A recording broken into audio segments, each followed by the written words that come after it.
Hello guys, ngayon ay kaguluhan sa market, ubusan ng mga gulay at isda dahil magta-typhoon 8 na mamayang alauna ng hapon.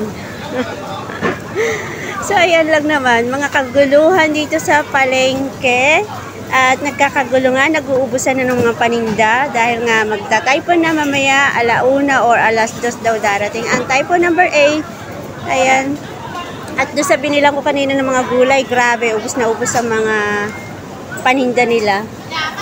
Ganyan sila kaguluhan. Diba? So, dito lang tayo sa kabila kasi ako bibilhing kape. At baka mamaya wala na akong kape sa aking boarding house. Ayan, mga kaguluhan. Ayan. Kaguluhan dito sa palengke, mga nagkakagulo, bilihan na sila ng marami at bagbabagyo nga. So ganyan lang naman sila kagulo dahil nga mapepera sila, no? Ubusan na sila, ayan.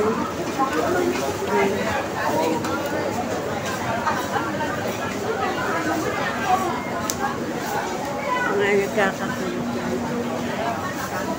So, ayun na nga mga lodi, ang kaganapin dito sa palengke at tayo tapos na mamalengke. Kaya lang naman, konti lang naman. Hindi naman yung amo ko ganun ka-saturated kapag may bagyo.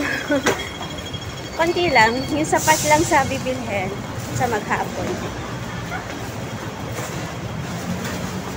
So, tayo pa uwi na at maraming salamat. Thank you so much sa mga star senders ko dyan at sa aking mga followers ko dyan. Thank you so much. Thank you so much sa aking mga friendship ko na dyan. Maraming salamat.